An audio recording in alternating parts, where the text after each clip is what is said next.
सभी विद्यार्थियों को नमस्कार। आज की क्लास में आपको जिस टॉपिक के बारे में बताऊंगा वो टॉपिक ज्वालामुखी से संबंधित ही क्रियाओं के अंतर्गत सम्मिलित होता है। और ज्वालामुखी जो क्रियाएं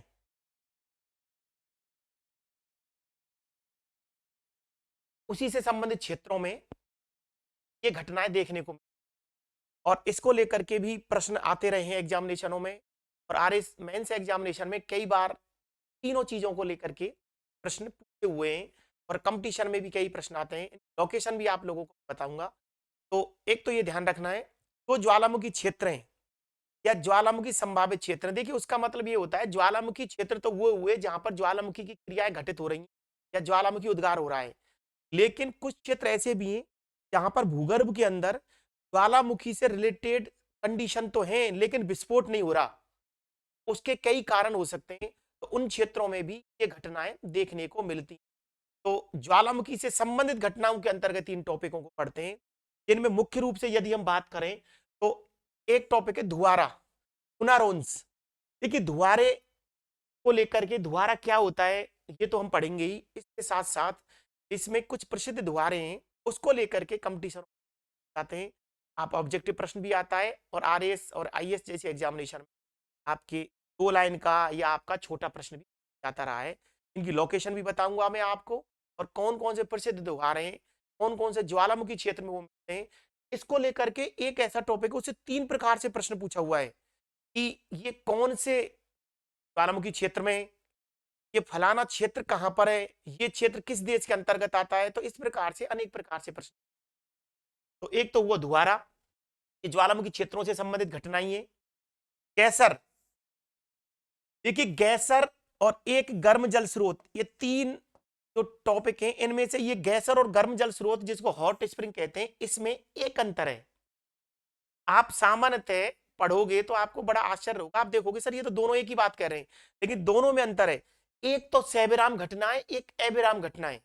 सेबेराम का मतलब होता है गैप लेकर के वो घटना घटित होती है और एबेराम का मतलब है सतत रूप से चलती रहती है। तो एबेराम और सेबेराम ये दोनों शब्दों को आपको ध्यान रखना है, ये मैंने आपको ध्यान दिला दिया और लिखाऊंगा तब बताऊंगा। तो उन 3 चीजों के बारे में आज की क्लास में हम पढ़ेंगे, द्वारे, केसर और गर्म जल स्रोत। तो इसमें सबसे पहले मैं बात करूंगा धुआरे की। हेडिंग डाल लीजिए आप, धुआरे।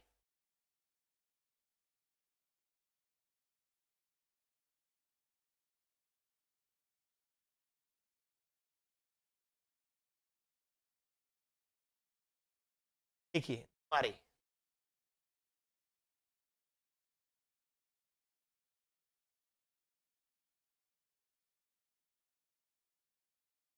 नारोन्स।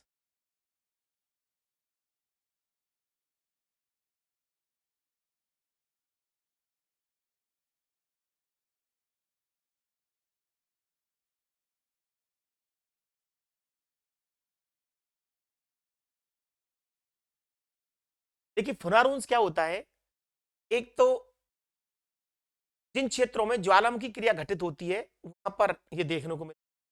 जब ज्वालामुखी उद्गार समाप्त हो जाता है, ज्वालामुखी उद्गार बंद हो जाता है, तो उसके बाद गैस और वाष्प निकलती है। तो ज्वालामुखी क्षेत्र जिनसे ज्वालामुखी क्रिया उद्गार समाप्त होने के बाद गैस वाष्प धुआं निकलता है, ये ज्वालामुखी क्षेत्रों में धुआरे कहलाते हैं। और वास्तव में ये धुआरे ज्वालामुखी सक्रियता के अंतिम लक्षण होते हैं। जैसे आपकी ज्वालामुखी सक्रियता अंतिम लक्षण का मतलब है ज्वालामुखी बंद हो गया है और अब ये दिखाई दे रहा है या कहीं पर धुआरा दिखाई दे रहा है, तो आपको ये अनुमान लगता है कि ज्वालामुखी बंद हो गया है। तो ज्वालामुखी सक्रियता के अंतिम लक्षण के रूप में धुआरे की क्रिया देखी जाती है। ऐसे क्षेत्र जिनके सहारे गैस एवं वाष्प निकलती रहती है वो आपके धुआरे कहलाते हैं। जब ज्वालामुखी से लावा इत्यादि का उद्गार बंद हो जाता है, समाप्त हो जाता है उद्गार, तो उसके बाद ये गैस और वाष्प निकलते हैं। सभी धुआरे जो होते हैं उनसे निश्चित पदार्थों में 90% मात्रा जल वाष्प की होती है। वाटर वेपर होता है वो 90% होता है। और कुछ ऐसे धुआरे भी होते हैं जिनसे गंधक ज्यादा निकलता है, मतलब गंधक की मात्रा ज्यादा होती है, और ऐसा धुआरा सॉल्फ तारा कहलाता है। तो सॉल्फ तारा मतलब ऐसा धुआरा जिसमें गंधक की मात्रा ज्यादा है।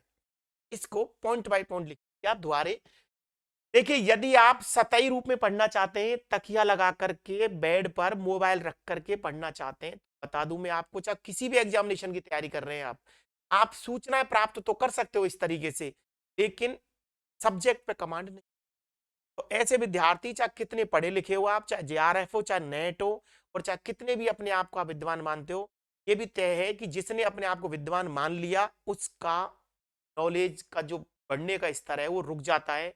और कई विद्यार्थी ऐसे सब कुछ करने के बाद भी सफल नहीं हो पाते। तो इस वजह से मेरा ये कहना है कि जब आपने पीजी कर लिया है, आपने नेट कर लिया है, या फर्स्ट ग्रेड की तैयारी कर ली है, या कोई एग्जामिनेशन दे लिया है, तो निश्चित रूप से ये आपको माननी है एक बात, कि आप पढ़े लिखे हो और आपको भूगोल आती है, लेकिन पूरी भूगोल नहीं आती, ये तय है।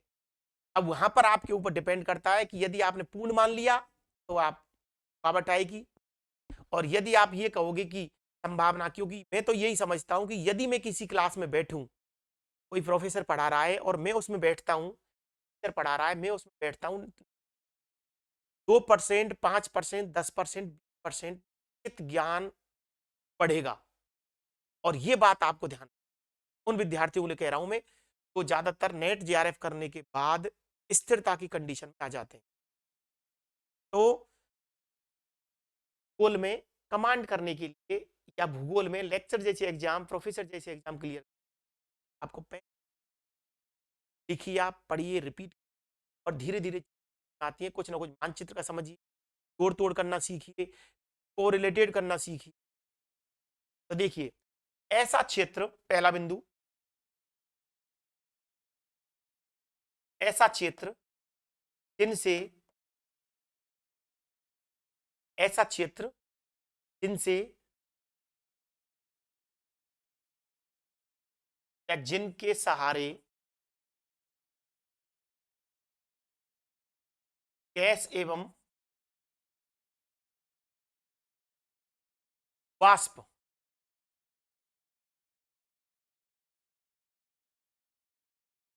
निकलती,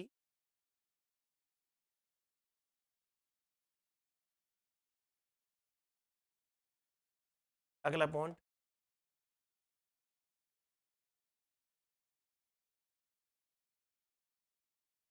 जब ज्वालामुखी के लावा इत्यादि, जब ज्वालामुखी से लावा इत्यादि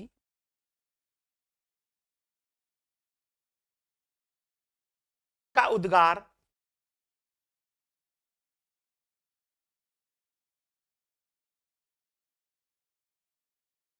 समाप्त हो जाता है, जब ज्वालामुखी से लावा इत्यादि का उद्गार समाप्त हो जाता है, तो गैस एवं वाष्प, गैस एवं वाष्प निकलती रहती है, निकलती,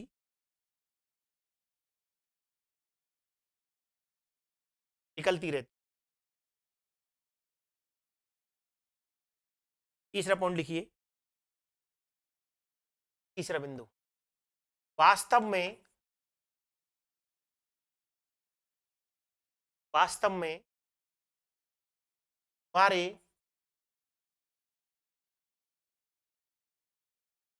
वास्तव में धुआंरे ज्वालामुखी सक्रियता के, ज्वालामुखी सक्रियता के अंतिम लक्षण,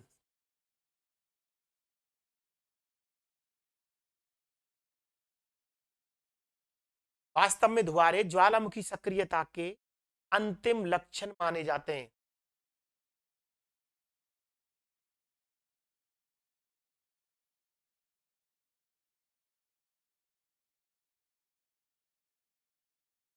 आगे देखिए, सभी धुआरों में,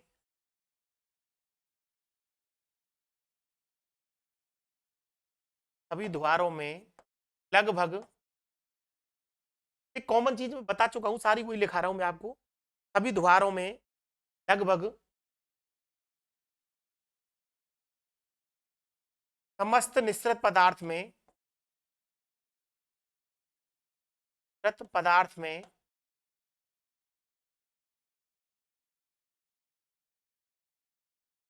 90% मात्रा जल वाष्प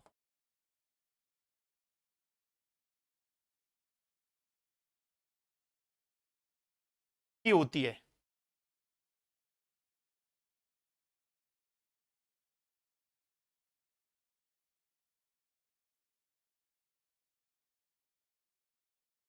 कुंवारे जिनमें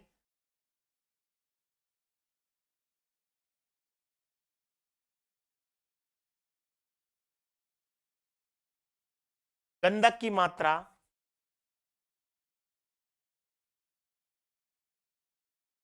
अधिक होती है,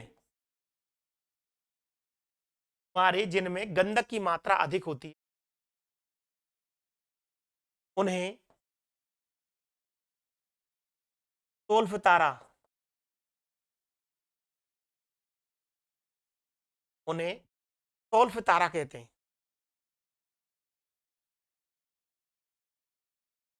ये द्वारों के संबंध में हमने लिखा। देखिए मैंने आपको बताया था लिखने का तरीका बहुत मायने रखता है। यदि आप रिपीट करोगे तो थोड़ा सा पॉइंट्स में लिखिए, इसको रिपीट करते समय एक एक चीज बिंदु बार आप अच्छे से पढ़ सकते हो और लंबे समय तक याद भी रहता है। अब देखिए क्या लिखा है हमने कि ऐसे क्षेत्र जो ज्वालामुखी क्षेत्र होंगे ज्यादातर और जिनके सहारे गैस पर वाष्प निकलती है तो भारे कहलाते हैं। ज्वालामुखी उद्गार जब समाप्त हो जाता है, लावा निकलना बंद हो जाता है, तो ये गैस और वाष्प निकलती है। वास्तव में देखा जाए तो द्वारे ज्वालामुखी सक्रियता के अंतिम लक्षण के प्रतीक के रूप में देखे जाते हैं। सभी द्वारों में लगभग 90% मात्रा जलवाष्प की होती है और ऐसे द्वारे जिनमें गंधक की मात्रा अधिक होती है वो सॉल्फ तारा कहलाता है। तो ये कुछ चीजें मैंने आपको बताई हैं। अब हम बात करेंगे प्रमुख बिंदु इस द्वारे से संबंधित, वो भी प्रश्न पूछा हुआ है। आगे देखिए, उदाहरण देखिए आप, एग्जाम्पल। ये प्रश्न है, ये आरएस मेंस में पूछा हुआ है, आरएस प्री में पूछा हुआ है, कंपटीशन एग्जामिनेशन में पूछा हुआ है। इसमें दो तीन प्रश्न देखिए। अलास्का के कटमई ज्वालामुखी क्षेत्र में, लिख लेना आप इसको, अलास्का, अलास्का के कटमई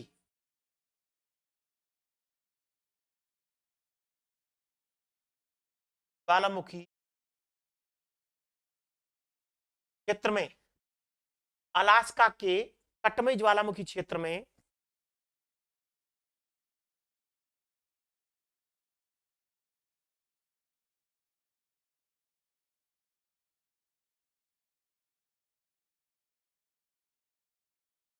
अलास्का के कटमई ज्वालामुखी क्षेत्र में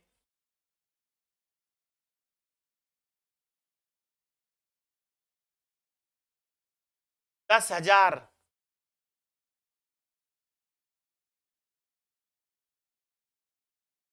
बारों की घाटी, अलास्का के कटमई ज्वालामुखी क्षेत्र में 10,000 द्वारों की घाटी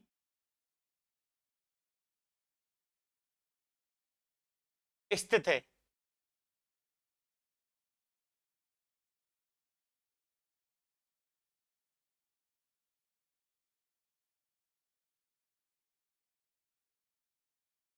अब देखिए इसमें आपको दो तीन चीजों को ध्यान रखना है। एक तो ये ध्यान रख, कटमई ज्वालामुखी क्षेत्र पहला कहां पर है, और एक 10,000 द्वारों की घाटी, ये दोनों साथ साथ चलते हैं। अब देखिए यदि हम इस मानचित्र में देखें, देखिए आप, ये आपके दक्षिण अमेरिका नीचे और ये आपके उत्तरी अमेरिका महाद्वीप तरीके से, ये ऊपर द्वीप है बहुत सारे। देखिए भूगोल के विद्यार्थी को मेरा ये मानना है, आपको पेन कॉपी जब लिखते हो, आप नोट्स बनाते हो, तैयारी कर रहे हो, तो आपको हाथ से भी बनाना आना चाहिए, थोड़ा कोशिश करनी चाहिए। अब देखिए इसमें हम देखेंगे, ये आपका ऊपर कनाडा है, इस है कनाडा, और ये है आपका। अब देखिए यहां पर यूएसए संयुक्त राज्य अमेरिका देश है, इसका एक प्रांत है ये वाला, इसका नाम है अलास्का। अलास्का, ये अलास्का है, ये अलास्का है, इसके अंतर्गत ये 10,000 द्वारों की घाटी।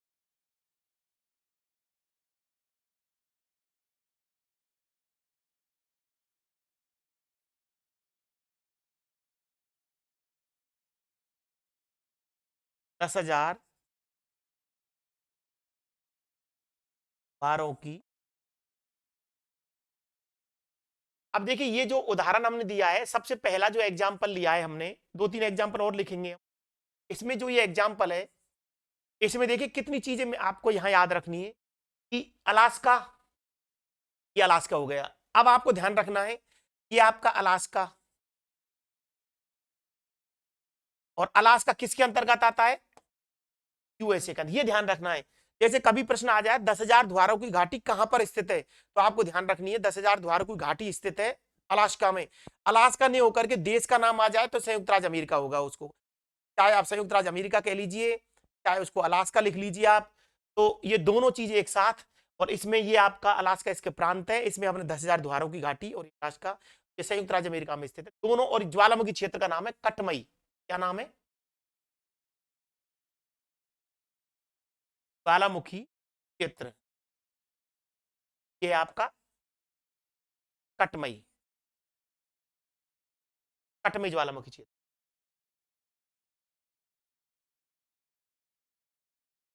अब देखिए दूसरा, इसी में दूसरा जो एग्जाम्पल है बारे में ही, एक और कोई स्थान है, न्यूजीलैंड की प्लेंटी की खाड़ी में स्थित हवाई टापू का द्वारा, न्यूजीलैंड की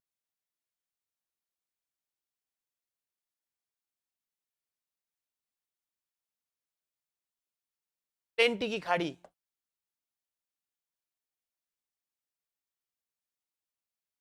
प्लेंटी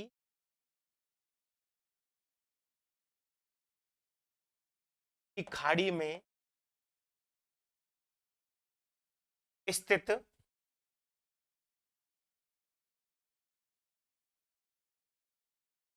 हवाई टापू का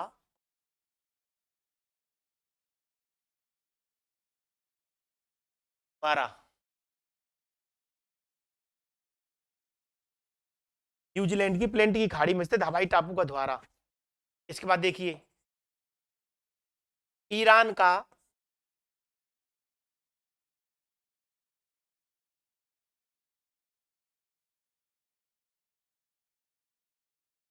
वही सुल्तान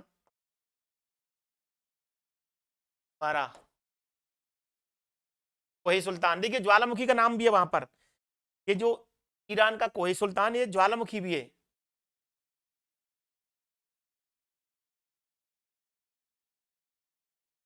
ईरान का कोही सुल्तान द्वारा। और देखिए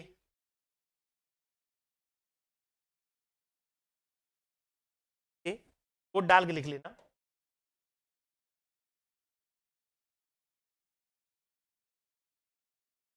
यूएसए एवं इटली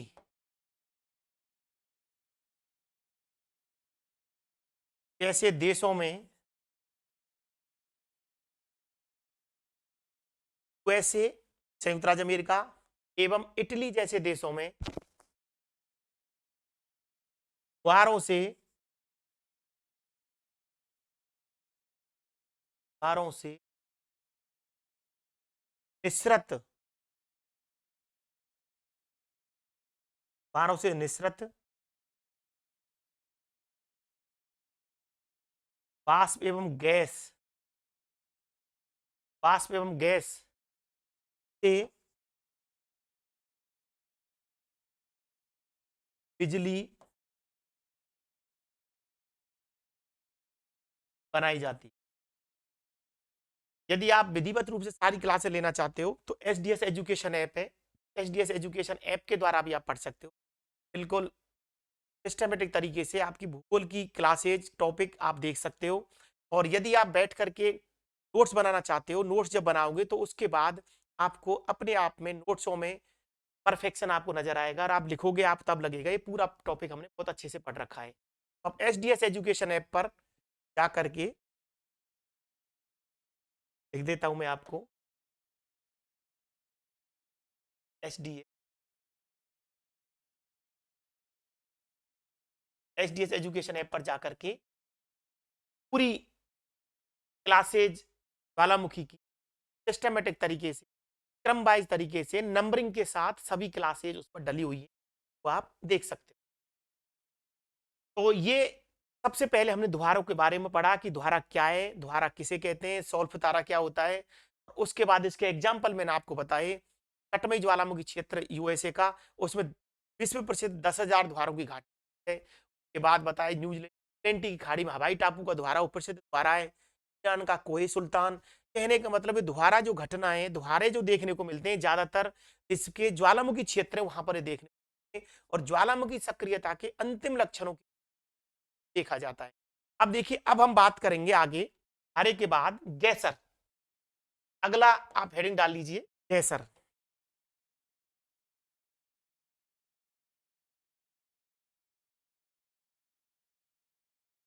गैसर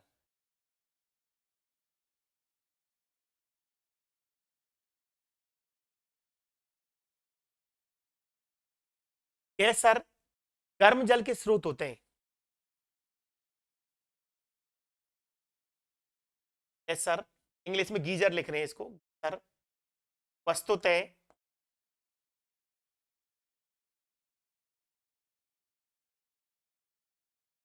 गर्म जल के स्रोत।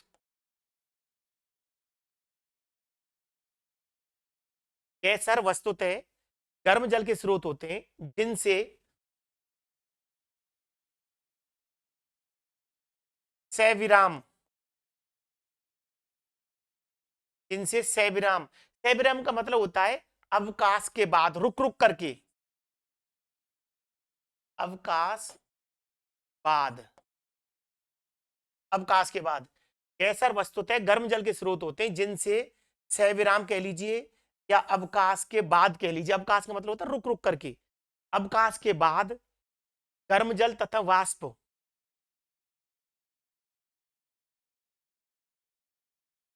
गर्म जल तथा वाष्प, गर्म जल तथा वाष्प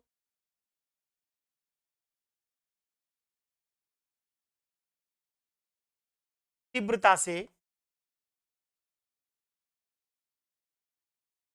निकलती रहती है, निकलती रहती है। कई बार, कई बार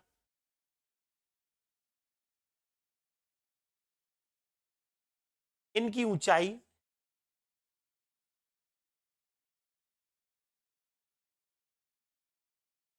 कई बार इनकी ऊंचाई सैकड़ों फीट तक होती है।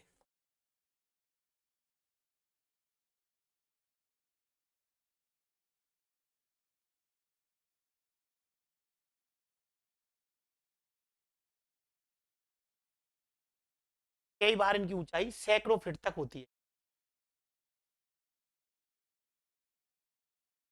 तो दो चीज आपको ध्यान रखनी है, गैस और वस्तुतः गर्म जल के स्रोत हैं, लेकिन उनमें सविराम, ये ध्यान रखना है, सविराम का मतलब है रुक रुक करके या अवकाश के बाद गर्म जल तथा वाष्प तीव्रता से निकलती रहती है, और इसकी ऊंचाई कई बार सैकड़ों फीट तक हो सकती है। अब इसके भी एग्जाम्पल हम लिखेंगे, इसमें सबसे ज्यादा इंपॉर्टेंट है यूएसए के येलोस्टन नेशनल पार्क में स्थित ओल्ड फेथफुल गैसर एवं अक्सेसियस गैसर विश्व प्रसिद्ध हैं। देखिए आगे उदाहरण,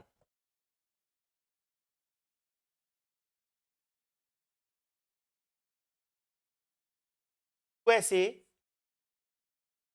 के, जैसे संयुक्त राज्य अमेरिका के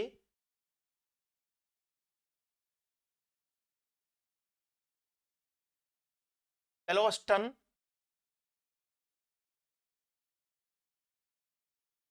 national park,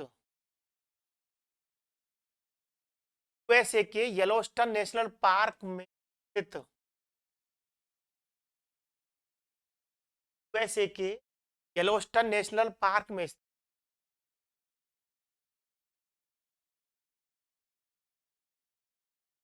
old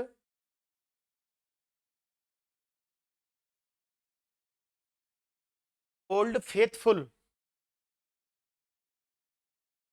गैसर, old faithful गैसर तथा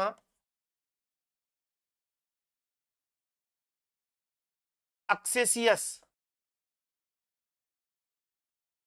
अक्सेसियस गैसर विश्व प्रसिद्ध है।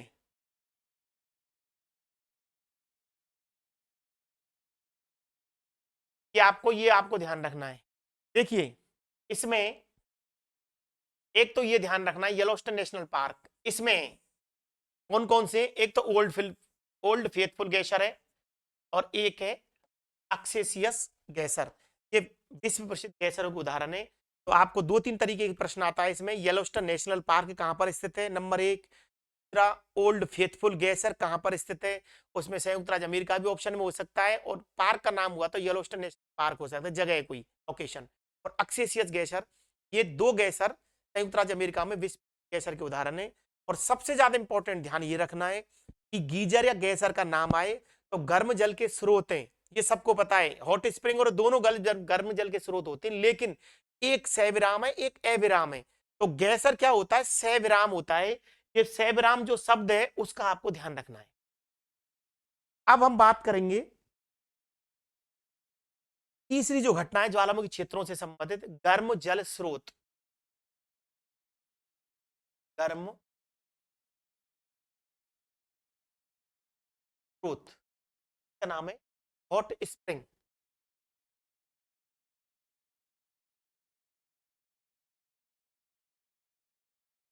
हॉट स्प्रिंग, हॉट स्प्रिंग गर्म जल स्रोत। यद्यपि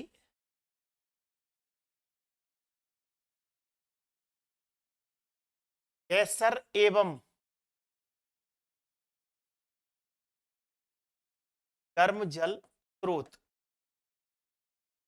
यद्यपि गैसर एवं गर्म जल स्रोत एक समान प्रतीत होते हैं, एक समान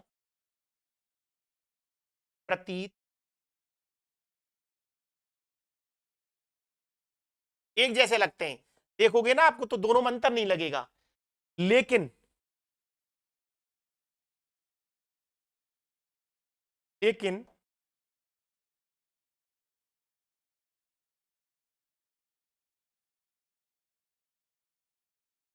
दोनों में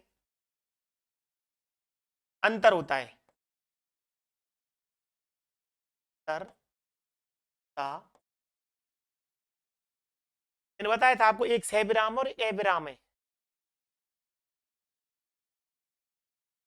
क्या अंतर होता है,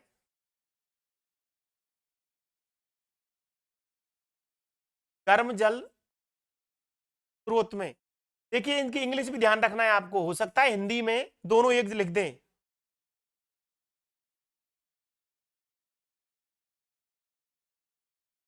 गर्म जल स्रोत में, हॉट स्प्रिंग में, गर्म जल स्रोत में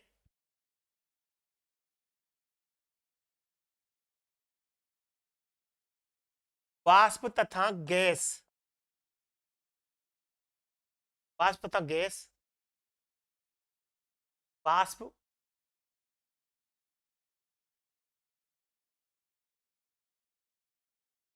तथा गर्म जल लिखिए, वाष्प तथा गर्म जल, वाष्प तथा गर्म जल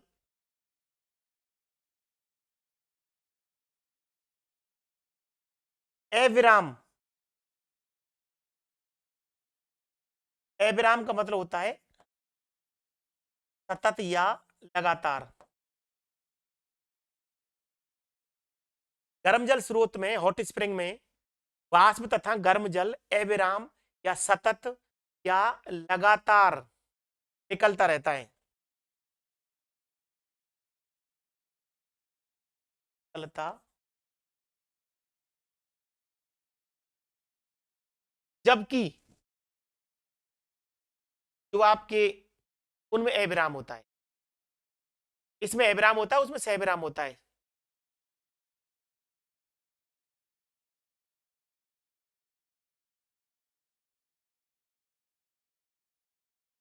कैसर वस्तुतः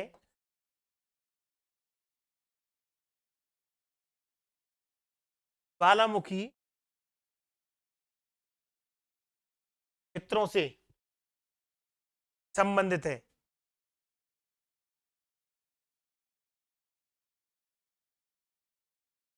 जबकि कैसर वस्तुतः ज्वालामुखी क्षेत्रों से संबंधित, जबकि हॉट स्प्रिंग, इंग्लिश वर्जन लिख रहा हूं, जबकि हॉट स्प्रिंग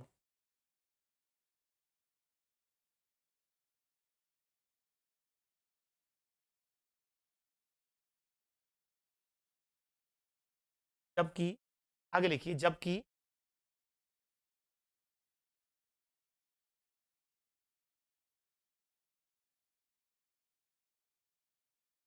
गर्म जल स्रोत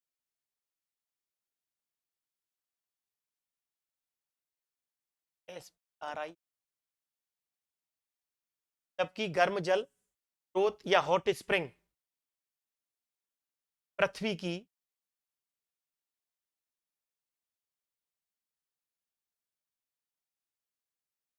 आंतरिक संरचना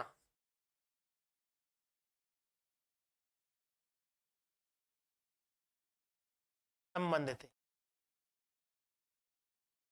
अब देखिए आप, दोनों देखने में आपको एक जैसे लगेंगे, गैसर और हॉट स्प्रिंग। इंग्लिश शब्द यूज करना, वो गैसर इंग्लिश का ही है, या गीजर लिखते हैं उसको, गैसर और हॉट स्प्रिंग। गैसर जो होता है वो सैबराम होता है, हॉट स्प्रिंग होता है वो एबराम होता है। गैसर ज्वालामुखी क्षेत्रों से संबंधित है, जबकि वस्तुतः ये जो आपका गर्म जल स्रोत होता है वो पृथ्वी के आंतरिक संरचना। कहने का मतलब वो ज्वालामुखी क्षेत्रों में मिलते हैं गैसर, जबकि ये ज्वालामुखी क्षेत्रों से इतर भी मिल सकते हैं। कहने का मतलब होती भूगर्भ के अंदर की गर्मी ही है, भूगर्भ के अंदर से ही गर्म जल निकलता है। जैसे यदि आप सामान्यतः देखोगे तो कई आपको आसपास के क्षेत्र गर्म जल के स्रोत देखने को मिल जाएंगे, जिनसे एबिराम लगातार गर्म पानी ऊपर निकलता रहता है, जिसको कई बार स्किन के लिए, कई समस्याओं के लिए किया जाता है। तो निष्कर्ष के रूप में हम कह सकते हैं, देखिए इधर तो लिख रहा हूं मैं गैसर,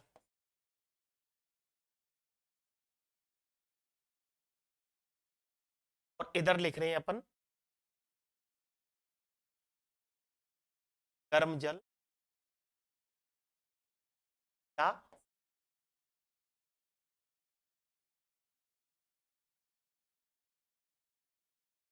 इंपॉर्टेंट है दोनों, इस वजह से मैं जोर दे रहा हूं दोनों पर।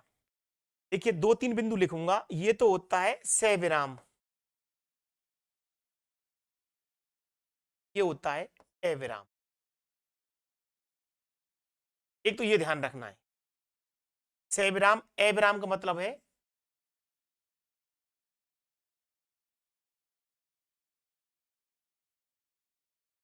लगातार, या कह सकते हैं इसको सतत।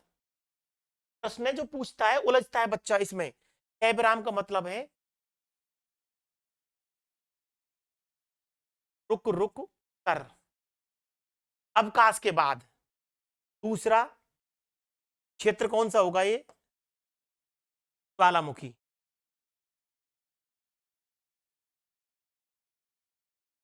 ज्वालामुखी, और यहां पर क्षेत्र कौन सा होगा, आंतरिक संरचना,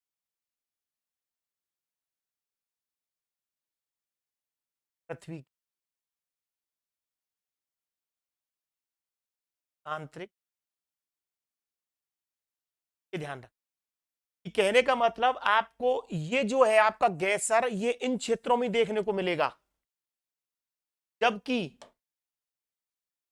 गैसर ज्वालामुखी क्षेत्रों में देखने को मिलेगा, जबकि गर्म जल के स्रोत जो हॉट स्प्रिंग होते हैं वो पृथ्वी की आंतरिक संरचना से संबंधित होते हैं, कहीं पर भी देखने को मिल सकते हैं।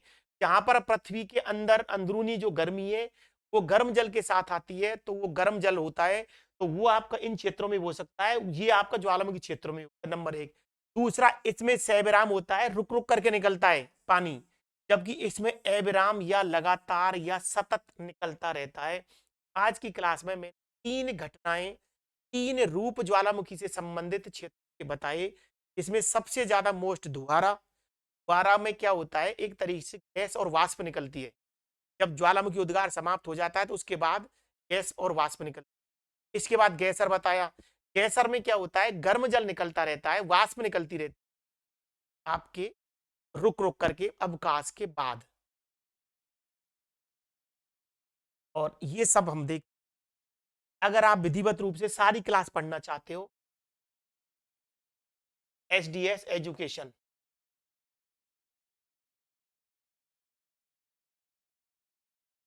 ऐप,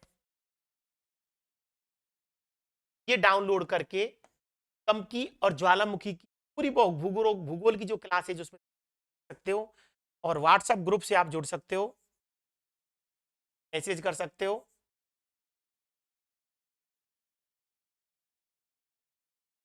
9828247680, 9828247680, एचडीएस एजुकेशन या एचडीएस चैनल, दोनों के मार्फत आप पढ़ सकते हो। और भूगोल की क्लासेज जितनी भी टॉपिक दिए होंगे, ये तय, यदि आप पूरी क्लासेज लेते हो उस टॉपिक से रिलेटेड, निश्चित रूप से आप परफेक्ट नोट्स घर बैठे ही बना सकते हो। और उसकी एक दूसरी खासियत है, क्लास में जो पढ़ोगे उसका बहुत सारा भाग आप क्लास में ही याद भी कर लोगे। केवल आपको रिपीटेशन का टाइम देना होता है, कि रिपीट करनी होती है, और उसके बाद आप लगातार रिपीट करोगे। मानचित्र की चीज बताते हैं, मानचित्र के द्वारा भी कोशिश करते हैं इस तरीके से कि आज की क्लास में मैंने भूकंप के ये जो घटनाएं थी इनको बताया।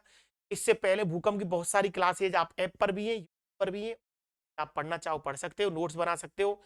कंप की क्लासेज उस पे है, पृथ्वी की आंतरिक संरचना, जो भी टॉपिक है ज्योग्राफी के पढ़ सकते हो। फर्स्ट ग्रेड लेवल का मैंने आपको बताया था, कोई सी एग्जामिनेशन हो, लेवल का कोई इशू नहीं है आजकल, सब में परफेक्ट लेवल है, सभी अच्छे लेवल से प्रश्न पूछे जाते हैं। आप आरएस की तैयारी करते हो, आप यूपीएससी की तैयारी करते हो, तो इन टॉपिकों को यदि आप पढ़ते हो तो परफेक्ट मेंस तक की आपकी तैयारी हो जाती है, और अच्छे से आप घर बैठे बना सकते हो। आज की क्लास में इतना ही, आप सभी के लिए थैंक यू।